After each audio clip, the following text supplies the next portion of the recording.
voilà, alors sans plus tarder, je voudrais rentrer dans le message ce matin et prendre la suite de ce que Stéphane a pu aborder ces derniers temps. Si vous avez bien suivi, ces derniers temps, il a parlé du réveil. C'est vrai, hein, non ? Il a parlé du réveil et il en a parlé de différentes manières. Il a vraiment abordé pas mal de choses très intéressantes et très importantes. Et je voudrais prendre la continuité. Alors, sans plus tarder, on va lire 2 premiers versets. Le premier dans le livre du prophète Ésaïe, au chapitre 57 et au verset 14. Ésaïe 57, 14. « Frayez, frayez, préparez un chemin, enlevez tout obstacle du chemin de mon peuple, enlevez tout obstacle du chemin de mon peuple. » Et puis le deuxième, dans la première lettre de Pierre, chapitre 3, verset 7, 1 Pierre 3, 7, que rien, c'est la fin du verset, que rien ne vienne faire obstacle à vos prières, que rien ne vienne faire obstacle à vos prières. Si je devais simplement peut-être donner une direction à mon message, ce serait celle-ci. Cessons de parler du réveil, parce que je pense qu'on en a beaucoup parlé. Hein. On est d'accord ? Enlevons les obstacles et vivons-le. Vivons le réveil. Le réveil, ce n'est pas quelque chose qu'on doit connaître par cœur, lire des livres et des livres et des livres, c'est bien, c'est intéressant. Voilà, ça nous apprend un peu ce que le Seigneur a été capable de faire dans bien des endroits et dans bien des générations. Mais nous, on ne veut pas juste entendre parler de l'histoire des réveils. On veut vivre notre propre réveil. Et notre propre réveil, et c'est souvent là qu'on a un petit problème, c'est qu'on attend les choses qui vont venir de l'Église. Vous voyez, de l'Église tout entière. Et Stéphane a déjà bien parlé de ça, je ne vais pas y revenir, mais il a dit le réveil, ce n'est pas d'abord réveille les autres. C'est réveille-moi. Et si moi je me réveille et que mon frère il fait sa part, qu'il se réveille, que ma sœur se réveille, l'Église, du coup, elle est réveillée.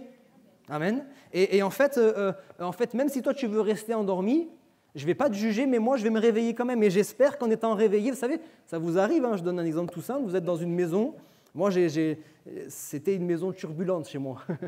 Avec mes frères, on était assez agités. Dès qu'il y en avait un qui était réveillé dans la maison, c'est sûr, 5 minutes après, tous les autres étaient réveillés. C'est impossible que vous restiez endormi une fois qu'il y en a un qui est réveillé. Parce que celui qui est réveillé, il bouge et puis il réveille les autres. Amen. Et plaise à Dieu que spirituellement, ce soit la même chose.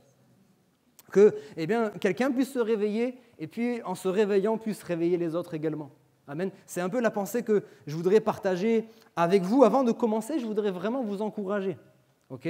L'église de Nîmes la rencontre et en même temps, je gagne quelques petits points. Vu que je viens d'arriver, je vais être gentil avec vous, vous brosser dans le sens du poil.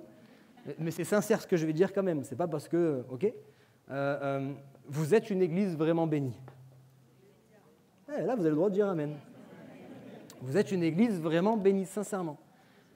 Sans aucune comparaison et sans aucun jugement, on peut, en visitant différentes églises, voir malheureusement des églises qui sont quand même endormies et qui depuis longtemps ne vivent plus la présence de Dieu, etc. Et ce n'est pas votre cas.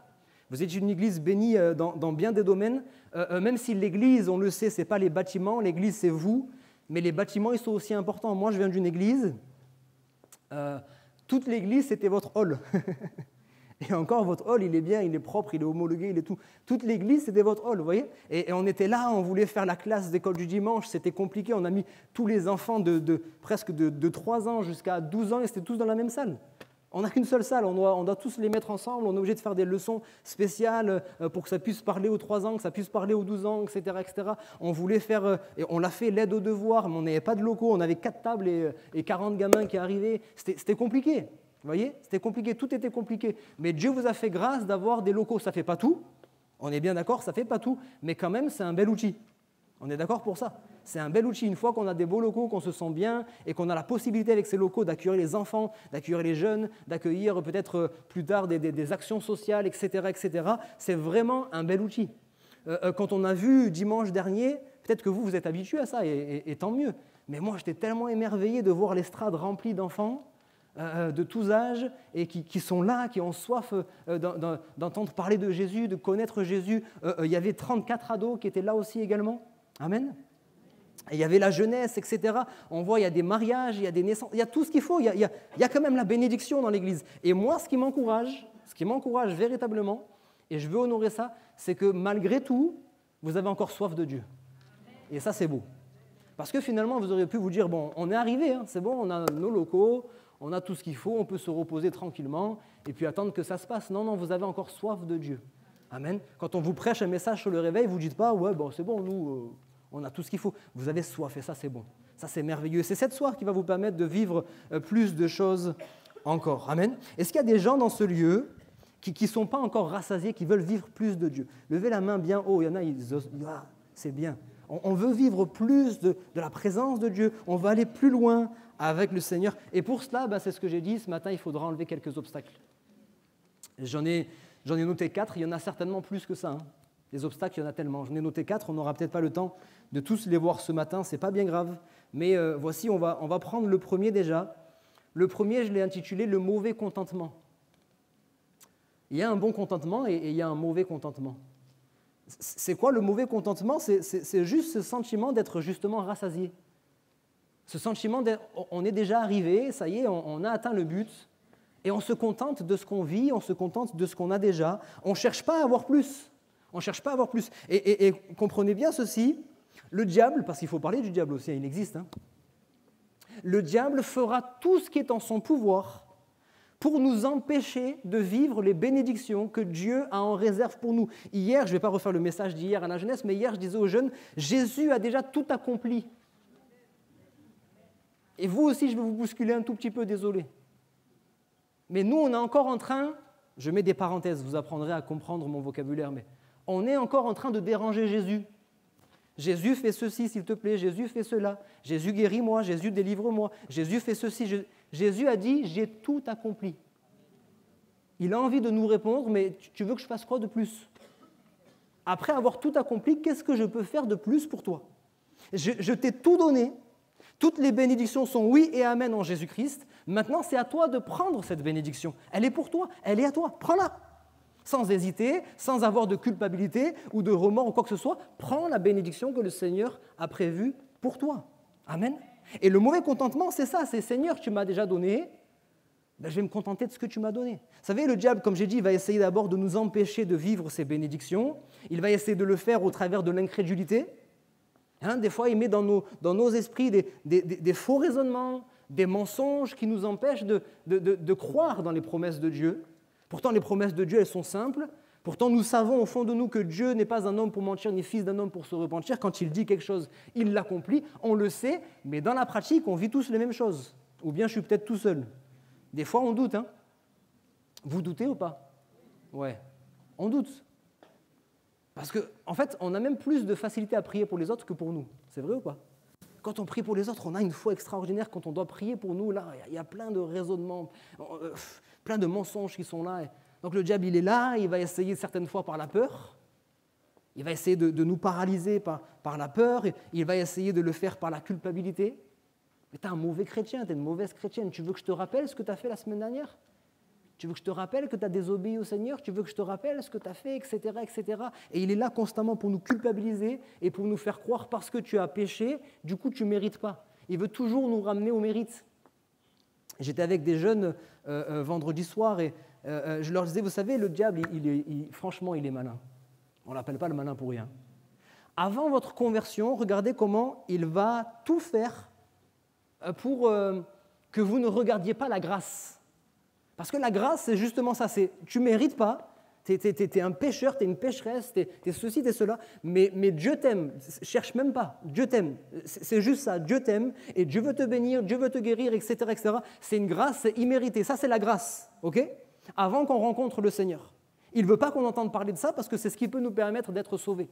Maintenant, quand nous sommes sauvés, le diable devient pro-grâce. Lui qui était anti-grâce, il est pro-grâce. Il dit, mais ça va, tu peux vivre dans le péché, Dieu t'aime. Hein. Oh, il y a la grâce de Dieu, ça va, tu peux demeurer là dans ta situation, c'est pas grave, il y a la grâce. Vous avez vu comment il est? Il est malin.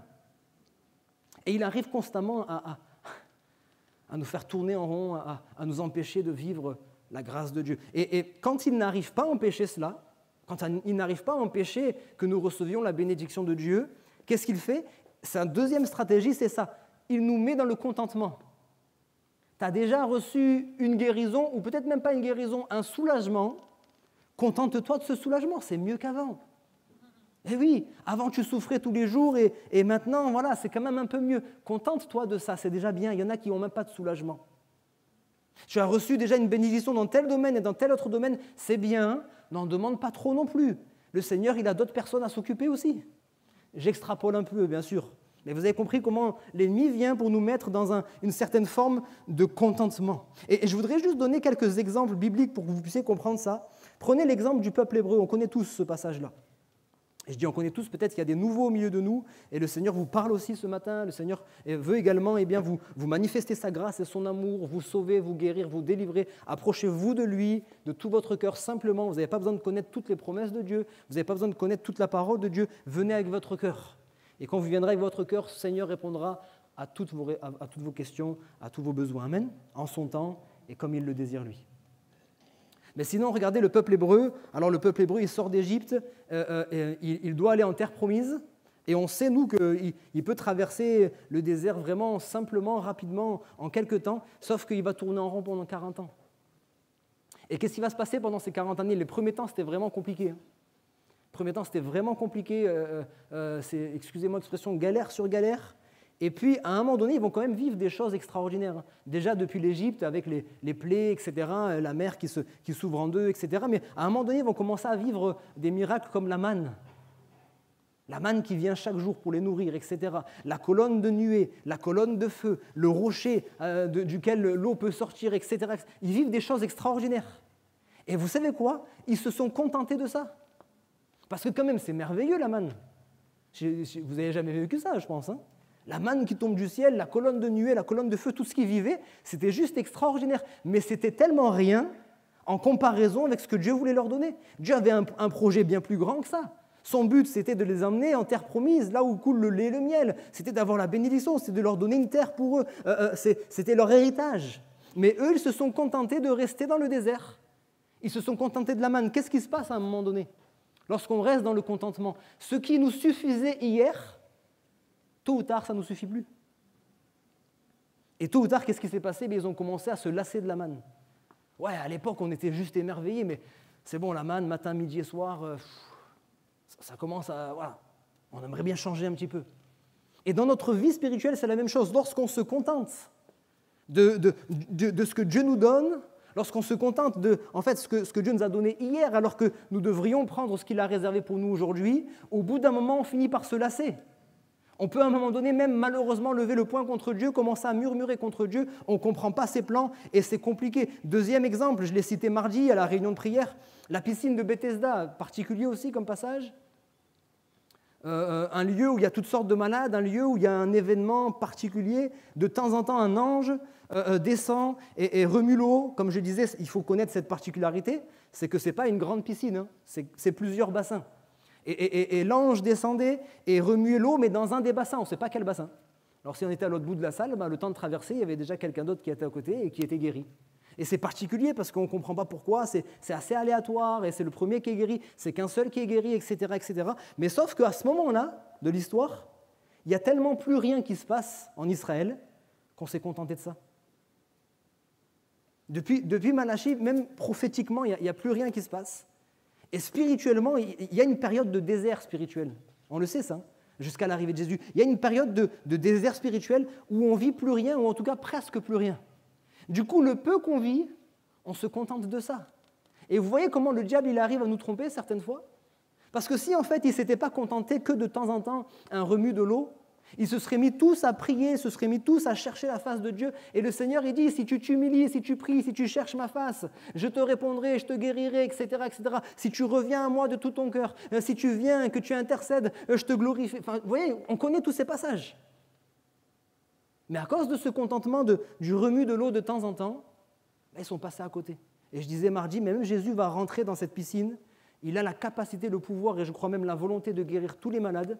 Il va guérir cet homme qui est malade depuis 38 ans, il va ressortir ni vu ni connu. Et tous les autres malades, malheureusement, ils sont focalisés sur les bassins pour voir où est-ce que l'ange va descendre. Ils sont passés à côté. Cette femme cananéenne également, qui s'approche de Jésus, qui dit « Seigneur, vraiment, il faut que tu viennes au secours de ma fille ». Et la réponse de Jésus, la première fois on la lit, je ne sais pas si ça vous est arrivé, on ne comprend pas. Jésus dit « Non, je ne suis pas venu pour toi, je suis venu pour les brebis perdues d'Israël ». Wow, c'est fort. Moi, personnellement, je vous dis la vérité, le Seigneur m'aurait répondu comme ça, je serais retourné chez moi. Je serais retourné chez moi, soit au mieux, en disant j'accepte, c'est comme ça, c'est pour les autres, pas pour moi, soit frustré, soit en colère, mais en tout cas, je serais rentré chez moi. Mais cette femme, elle est déterminée. Elle dit, mais attends, Seigneur, moi, je ne te demande pas de me donner tout le pain. Donne-moi juste une miette, ça me suffira. Vous connaissez ce passage, hein? Donne-moi juste une miette. Et le Seigneur va être vraiment frappé par la foi de cette femme. Et il va répondre à sa prière. Amen. Il va répondre à sa prière à l'instant même. Mais moi, je voudrais vous dire quelque chose, peuple de Dieu. C'est que certaines fois, là aussi, le diable nous a trompés. Parce que j'ai fait cette prière. Peut-être qu'il y en a plusieurs d'entre vous qui ont fait cette prière. Seigneur, une miette de ta part, ça suffit. Jusqu'au jour où le Seigneur m'a montré, il dit, mais attends, cette femme, elle n'était pas dans le plan de Dieu. Alors bien sûr qu'elle a dit, une miette de ta part, ça suffit parce qu'elle ne pouvait pas avoir plus. Mais toi, tu es enfant de Dieu. Tu n'es pas, excusez-moi l'expression, pour reprendre l'expression, tu n'es pas un chien qui est au pied de la table, tu es à table avec le maître. Tu es à table avec Jésus. Tu peux prendre le pain tout entier, tu peux prendre la viande, le poisson, prendre tout ce que tu veux. C'est pour toi, amen. Amen. C'est pour nous, frères et sœurs. On ne peut pas, nous, faire la même prière que cette femme et dire « Donne-moi juste une miette de pain ». C'est un mauvais contentement. Moi, Seigneur, je ne veux pas une miette de pain. Peut-être que je vais passer pour quelqu'un qui en veut trop, mais ce n'est pas grave, Seigneur, je veux tout, moi, je veux tout le pain, donne-moi tout. Hein? Peut-être que je ferai une indigestion la première fois, et après je me calmerai, mais en tout cas, je veux tout, je veux vivre plus de toi, je veux vraiment que tu puisses me donner tout ce que tu as prévu pour ma vie, parce qu'il y a tellement de domaines dans ma vie où j'ai des manques. Il y a tellement de domaines où j'ai des manques, et je suis en train de me battre par moi-même, je suis en train de trouver des solutions par moi-même, alors que tu as tout mis devant moi. Je veux vivre plus que ça.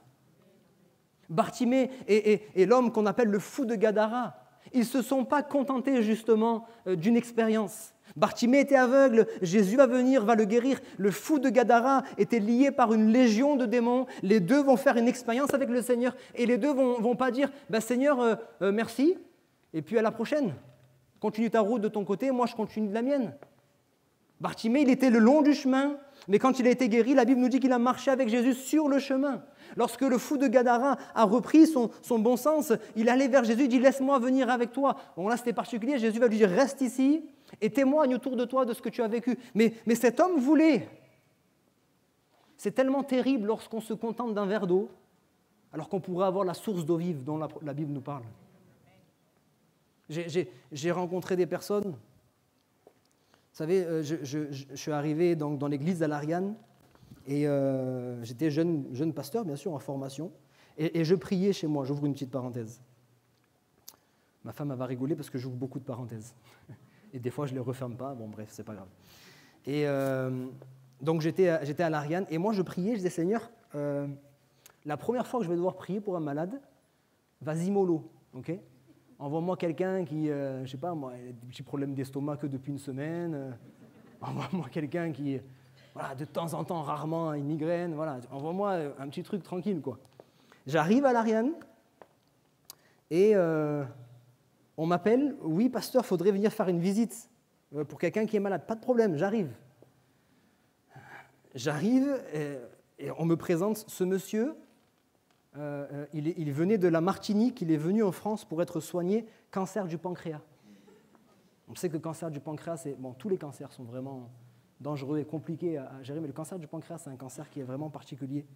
Et le monsieur me regarde et il me dit, les médecins, en étant le plus optimiste possible, m'ont donné 6 mois à vivre. Je vais commencer la chimio, et peut-être que la chimio, au lieu de m'aider, c'est tout, hein, c'est tout ou rien. Au lieu de m'aider, peut-être ça va accélérer mon départ.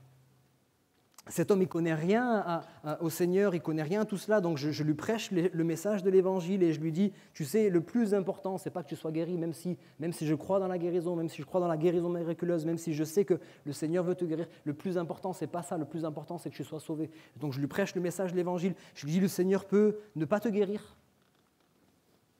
le Seigneur peut te guérir peut-être plus tard, mais le Seigneur peut aussi te guérir maintenant. Et là, je vous dis, frères et sœurs, notre rôle à nous en tant que chrétiens, c'est de ne pas rentrer dans les raisonnements de la sagesse de ceci, de cela.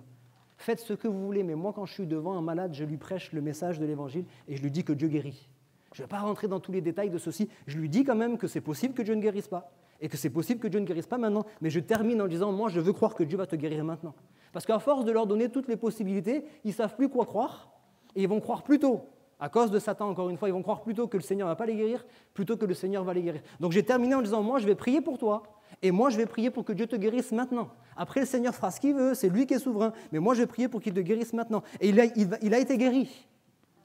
Et il y avait un autre homme qui avait un cancer aussi du côlon et de l'intestin. Pareil, c'est un ami à moi qui était facteur, et sur sa tournée, il tombe sur cet homme. Il me dit, écoute, vas-y, va le visiter, et prie pour lui. J'ai prié pour lui. Et ces deux hommes, je leur ai dit, vous savez, s'il vous plaît, allez plus loin que l'expérience. Si le Seigneur vous guérit, venez à l'église, approchez-vous de Dieu, donnez-lui votre cœur. Je ne les ai jamais vus. Pas une seule fois, rien. Et c'est tellement dommage pour eux. Je bénis Dieu, je suis tellement heureux pour eux qu'ils aient été guéris de leur cancer. Mais en fait, ils sont passés tellement à côté de ce qui est plus essentiel. Le mauvais contentement, se contenter de tellement peu alors que le Seigneur a plus en réserve. Je voudrais avancer avec le deuxième point. Et le deuxième point, c'est la perte de zèle et de consécration suite à notre confort. Et c'est peut-être le plus grand mot de la chrétienté occidentale. Je ne parle pas qu'en France. De manière plus générale, en Occident, on a tellement de confort, soyons sincères avec nous-mêmes. Et franchement, si vous pensez que vous n'avez pas de confort, voyagez un petit peu. Et franchement, si vous regardez même sur la totalité des pays, il y a beaucoup plus de pays qui sont moins bien que nous que de pays qui sont mieux que nous. Vrai ou pas? On a un confort dont on ne s'en rend même pas compte. On a un confort extraordinaire. Je reviens sur les locaux, et ce n'est pas votre cas, je vous l'ai dit en introduction, mais on pourrait, même inconsciemment et involontairement, petit à petit, ça y est, on est installé, on est bien.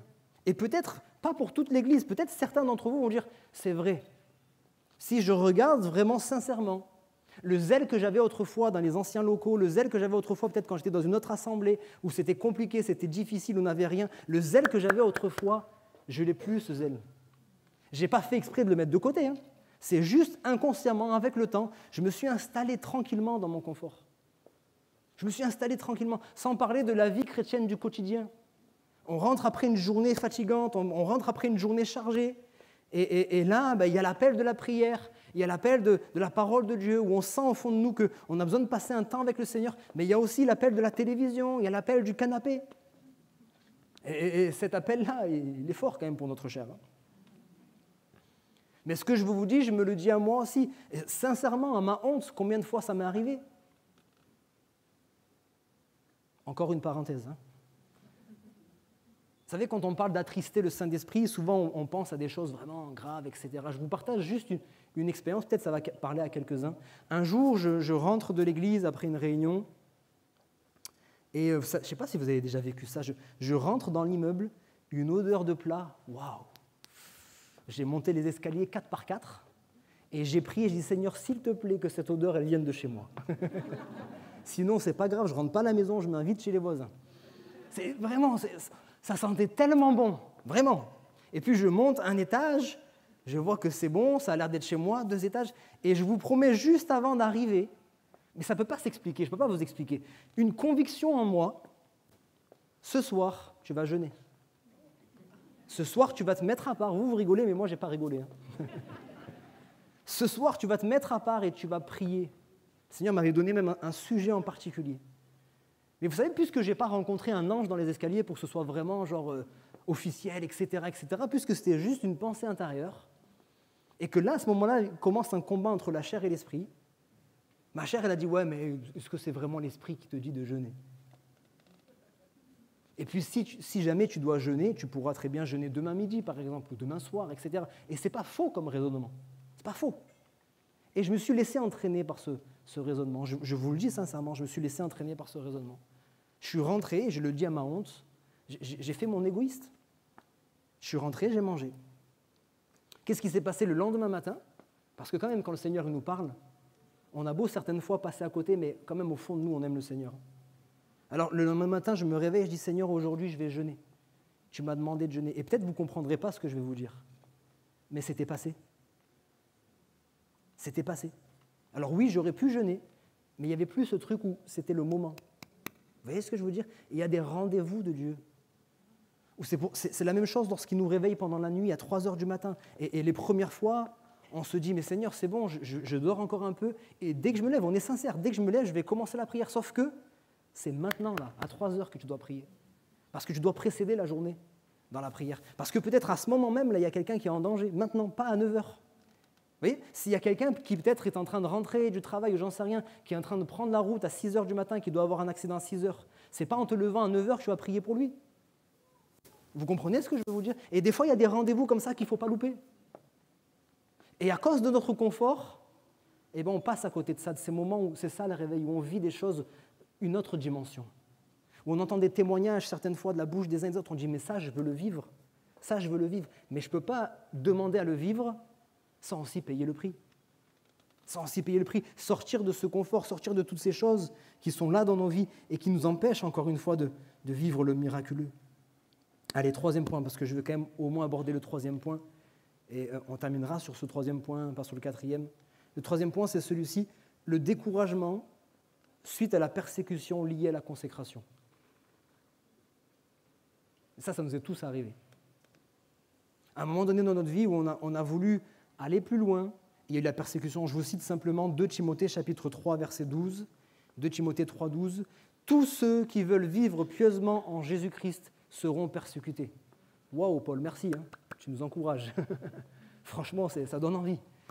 Tous ceux qui veulent vivre pieusement en Jésus-Christ seront persécutés. C'est la vérité et la Bible n'a jamais dressé un tableau tout rose pour vous faire plaisir et qu'après, ensuite, vous êtes étonné, vous êtes surpris. Non, non, non. Le Seigneur, il a dit, vous aurez des tribulations dans le monde.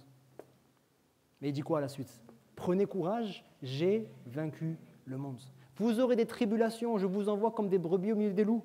Vous aurez des persécutions, etc., etc. Mais encore une fois, il y a la persécution que je vis parce que je suis dans le péché, parce que je donne accès au diable. Et c'est le diable qui vient pour me faire du mal. Et je n'ai même pas la paix de Dieu en moi parce que je sais que je ne suis pas avec lui. Et puis il y a la persécution que je vis parce que justement je suis chrétien, parce que justement je veux lui plaire, parce que justement je cherche sa face. Et à cause de ça, je sais que j'ai un adversaire qui est en rogne et qui essaye de me mettre des bâtons dans les roues.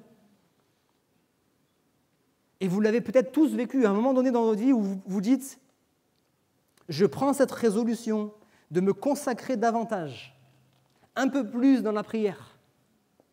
Je vais me lever un peu plus tôt chaque matin pour prier.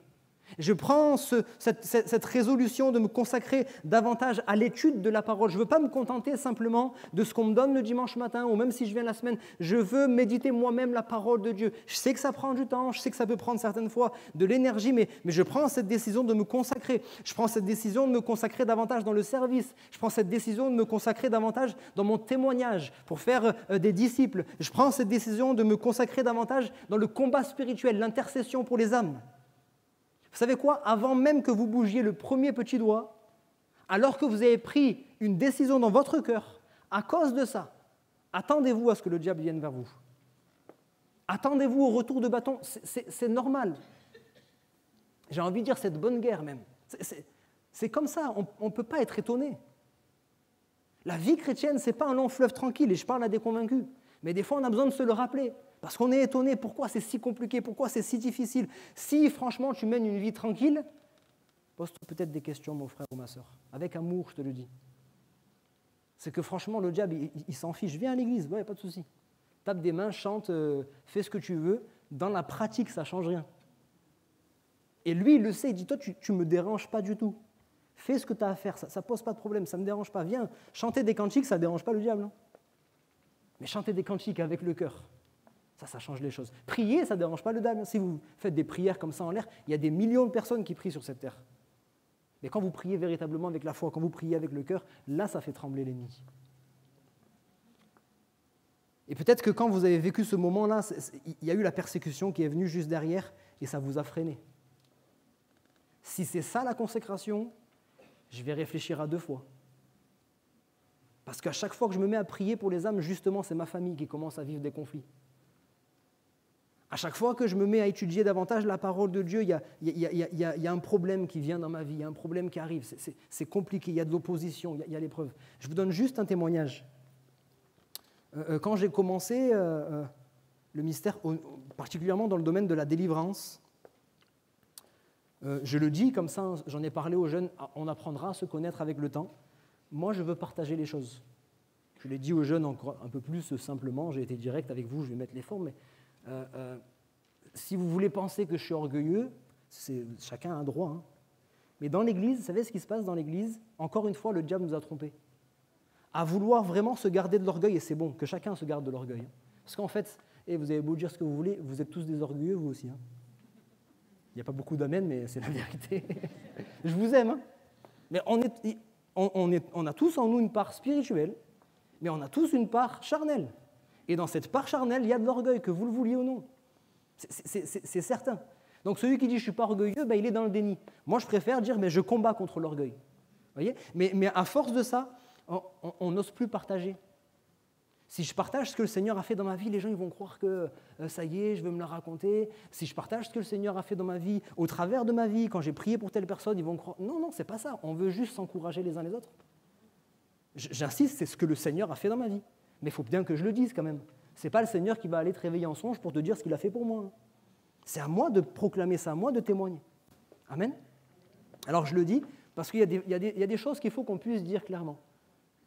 Je pense qu'à un moment donné, j'ai été appelé particulièrement dans le domaine de la délivrance, et à cause de ça, le diable a voulu saper ma foi. Et je vais en parler dans un instant. La première fois où j'ai prié pour une personne qui était possédée par un démon, c'était chaud. On a prié, et puis cette personne, elle a été délivrée. Je ne vous choque pas, vous savez que ça existe encore, les démons? Ils n'existaient pas que du temps de Jésus. Il n'y en a pas moins. Petite encore parenthèse, il n'y en a pas moins. Vous savez qu'un démon, il se jette dans les pourceaux, par exemple, ils ne sont pas morts avec les pourceaux. Hein. Okay, un démon, on le chasse, il part, il va à un autre endroit, et ceux qui étaient du temps de Jésus, ils sont autant aujourd'hui. Hein. Okay, ils ne sont pas tous en Afrique, ils ne sont pas tous en Asie, ils sont ici aussi. Okay, nous, la différence, c'est que dès qu'on va voir une manifestation particulière, on va mettre un nom scientifique dessus, la plupart du temps. Okay, sauf qu'ils sont là aussi. Bref, donc on a prié pour cette jeune fille. Elle a été délivrée. Et ça, je ne dis pas ça pour vous décourager, mais au contraire, pour vous encourager quand même. Mais le soir, la nuit qui a suivi, j'ai eu une attaque chez moi. C'était vraiment chaud. C'était vraiment chaud. Je ne vous donne pas tous les détails. Peut-être un jour, j'aurai l'occasion de le dire. Mais rapidement, je me suis retrouvé dans mon lit en plein milieu de la nuit. Et il y avait des manifestations dans ma maison. J'étais paralysé. Incapable de bouger le petit doigt. J'étais paralysé. Je voulais me tourner vers mon épouse pour lui dire... prie avec moi ou quelque chose, je ne pouvais pas la bouger. Comme je ne pouvais pas bouger, j'ai essayé de parler. Je voulais lui parler, je n'ai pas pu parler. Comme je ne pouvais pas parler, je dis au moins un son pour la réveiller, pour qu'elle se rende compte qu'il se passe quelque chose, même pas capable de sortir le moindre son. J'étais paralysé, bloqué. Et à ce moment-là, la seule chose que j'ai pu faire sans sortir aucun son dans mon cœur, c'est crier Jésus. Quand j'ai crié Jésus, à ce moment-là, j'ai été complètement délivré. J'ai pu réveiller Erika, il y a eu plein de petits détails comme ça, et je me suis rendu compte que c'était spirituel. La lumière s'était allumée, puis s'était éteinte sans que personne ne se lève, etc., etc. Et ce jour-là, je peux vous assurer que j'ai réfléchi. Je dis, waouh, si c'est comme ça à chaque fois qu'on chasse un démon, je ne sais pas si on va le faire souvent, quoi. On laissera les autres faire. Hein? On laissera les autres faire. Sauf que c'est notre rôle. Dieu ne nous a pas appelés à vivre une vie paisible.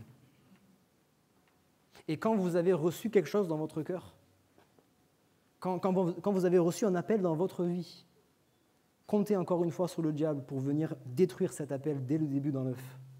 Prenez l'exemple de Jésus et de Moïse, pour citer seulement que eux. Les libérateurs, Moïse, libérateur du peuple hébreu, Jésus, libérateur du monde. Dès la naissance, le diable a essayé de mettre fin à leur jour. Et tout au long de leur vie, il a essayé de les détourner. Vous comprenez ce que je veux dire? Quand il y a un appel sur votre vie et que vous commencez à rentrer dans cet appel-là, attendez-vous à ce qu'il y ait de l'opposition. Mais quand même, la bonne nouvelle, c'est que dans l'opposition, le Seigneur est avec vous, le Seigneur est maître, le Seigneur est au contrôle et il vous rend victorieux. Il n'y a pas de victoire sans combat, il n'y a pas de guérison sans maladie, il n'y a pas de résurrection sans mort. On veut vivre ces choses-là, il faut qu'on passe aussi par l'épreuve. L'épreuve, c'est bon. On a une mauvaise connotation du mot épreuve. Mais l'épreuve, c'est bon. L'épreuve à l'école, quand vous passez une épreuve, c'est pour passer à un niveau supérieur, oui ou non? Je passe une épreuve, un examen, une épreuve, c'est pour grandir justement. C'est pas mauvais, c'est normal. J'ai été enseigné, j'ai été formé pour passer cette épreuve. Et à chaque fois que vous venez à l'église, à chaque fois que vous lisez votre Bible, vous prenez du temps avec le Seigneur est en train de vous former. Mais il ne vous forme pas pour rien, il vous forme pour passer une épreuve. Et quand vient l'épreuve, ne voyez pas l'épreuve comme une punition, mais dites « Merci Seigneur, cette épreuve va fortifier ma foi, cette épreuve va me rendre encore plus victorieux, cette épreuve va me permettre de te connaître davantage et de vivre des expériences plus grandes encore avec toi. Amen. » Alléluia. Est-ce que les musiciens peuvent s'approcher? Et on va prendre un temps, si vous le voulez bien. Le 4e point, je le cite simplement, on aura peut-être l'occasion de l'aborder une autre fois, mais bien sûr, il faut en parler, ça fait partie des obstacles. C'est ce qui fait la guerre à notre âme. C'est la tentation du monde, c'est la tentation de notre chair, c'est la tentation de Satan, c'est ces choses qui sont là dans nos vies, qui certaines fois sont des grosses pierres, des obstacles comme des grosses pierres entre nous et le Seigneur, et d'autres fois c'est un petit caillou dans la chaussure, comme j'en parlais dernièrement. Mais toujours est-il que c'est un obstacle. Toujours est-il que c'est un obstacle. Restez avec moi pendant que les musiciens s'installent. Je voudrais juste terminer avec cela. Cherchons ce matin, pas la semaine prochaine, pas ce soir ou demain, cherchons ce matin à vivre quelque chose de plus avec le Seigneur. Pas en tant qu'Église, bien-aimé. N'attends pas que ton frère vive quelque chose ou que ta sœur vive quelque chose. C'est sa partie. Cherche à vivre personnellement, individuellement, quelque chose de plus avec le Seigneur. Approche-toi de Dieu ce matin avec peut-être ce que tu viens d'entendre et peut-être même l'Esprit est venu te parler d'autres choses dans ta vie, d'autres obstacles dans ta vie que je n'ai pas cités. Mais tu sens qu'il y a ça dans ta vie qui t'empêche d'aller plus loin. Approche-toi de Dieu ce matin en disant « je veux renverser tous ces obstacles ». Et si la pierre qui est là, j'arrive pas à la rouler par moi-même, Seigneur, viens la rouler pour moi s'il te plaît. Mais en tout cas, je désire que cet obstacle soit ôté. Je désire courir dans ta présence. Je désire vivre quelque chose de nouveau dans ta présence. Ce soir, ce matin, je veux être renouvelé dans le baptême du Saint-Esprit. J'ai été baptisé du Saint-Esprit, c'est vrai, mais en fait, finalement, qu'est-ce qui s'est passé? Ce don si puissant, ce don si merveilleux. Bien-aimés frères et sœurs, vous n'êtes pas baptisés du Saint-Esprit pour parler en langue le dimanche matin. Vous n'êtes pas baptisés du Saint-Esprit pour parler en langue simplement de temps en temps. Vous êtes baptisés du Saint-Esprit pour être des témoins puissants et efficaces dans ce monde. Vous êtes baptisés du Saint-Esprit pour entrer dans la voie du surnaturel. Pour justement que vous n'ayez plus à dire « Seigneur, guéris un tel », mais que vous alliez vers le malade et que vous lui dites « Au nom de Jésus-Christ, sois guéri ». Ce n'est pas le pasteur qui guérit les malades. Ce n'est pas le pasteur qui guérit les malades. C'est celui qui est rempli du Saint-Esprit, celui qui a la foi dans le nom de Jésus. Voici les miracles qui accompagneront ceux qui auront cru. Ils imposeront les mains aux malades et ils seront guéris. Ils chasseront les démons. C'est votre rôle à vous. Les pasteurs ne peuvent pas aller partout.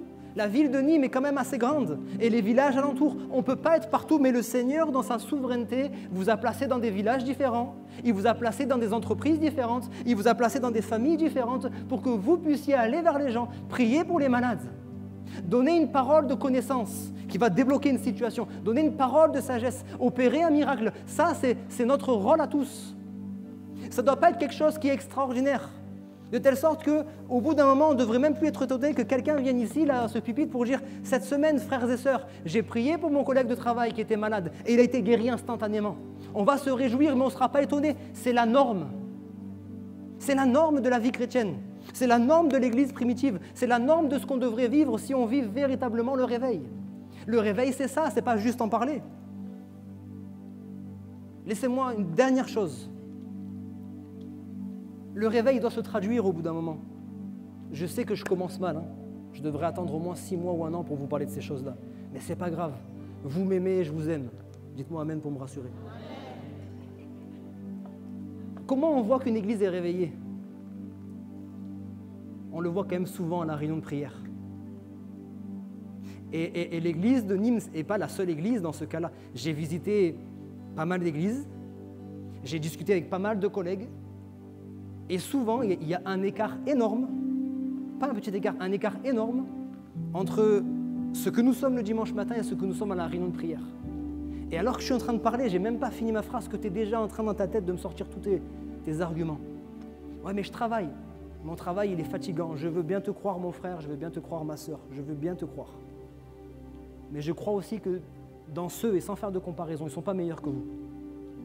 Dans ceux qui viennent le mardi soir, il y a des gens aussi qui ont des travails éprouvants et qui payent le prix. Parce que c'est sûr, la réunion de prière, ce n'est pas la réunion qu'on cherche le plus. On ne vient pas tant recevoir, on vient beaucoup apporter. Mais franchement, ceux qui viennent pourront vous dire, on reçoit aussi.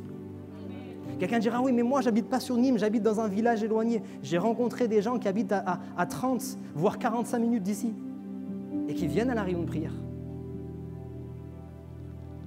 Oui, mais c'est la fatigue, c'est ceci, c'est cela. J'ai vu des gens être fatigués. dans la réunion de prière, il y a vraiment un panel de toutes les personnes.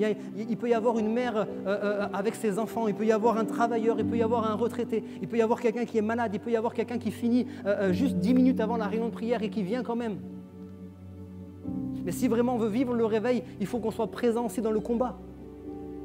Parce que ce qui se passe le dimanche matin, le groupe musical prie, les pasteurs prient, j'imagine que vous aussi vous priez, mais c'est dans la prière qu'on remporte les victoires, c'est pas ici, hein. C'est en amont dans la prière qu'on remporte les victoires. Alors prends une décision ce matin, alors qu'on va rentrer dans un temps de louange, et puisque vous le savez, Stéphane, et avec les ados, je ne vais pas m'aventurer à faire un appel, est-ce que vous veniez sur le devant? Et je crois encore une fois que vous n'avez même pas besoin de l'imposition des mains, je pense que c'est personnel, mais je voudrais qu'on ait un temps au travers de la louange. On a un temps pour vraiment se placer personnellement devant Dieu, pour dire Seigneur, ça y est, je veux y entrer dans les dons spirituels, ça y est, peut-être je n'ai pas encore été baptisé du Saint-Esprit, je crois que c'est ce matin que je vais recevoir ton Esprit, même si je ne mérite pas, je crois que c'est ce matin. Je veux vivre quelque chose de plus avec toi, Seigneur. Je veux prendre des engagements, prends des engagements devant le Seigneur. Prends des engagements. Et si tu n'as pas envie de chanter, ne chante pas. Ne chante pas simplement les paroles comme elles viennent. Parle avec ton cœur. Si tu as envie de chanter, chante, mais sois devant le Seigneur. Et dernière chose, tu as envie de te mettre à genoux, mets-toi à genoux. Est-ce qu'on peut lever la main pour dire « Je ne jugerai pas mon frère, ma soeur qui se met à genoux » pour mettre à l'aise tout le monde. Si tu as envie de te mettre debout et lever les mains, mets-toi debout et lève les mains. Si tu as envie de te mettre à parler en langue, parle en langue. Si tu as envie de pleurer, pleure. Il n'y a personne qui te jugera. C'est un cœur à cœur avec ton Père. C'est le moment, c'est le rendez-vous avec Dieu. Pas la semaine prochaine. Maintenant, c'est le rendez-vous. Amen.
tu ne m'abandonneras jamais.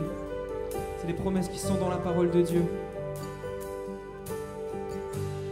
Tu ne me laisseras jamais.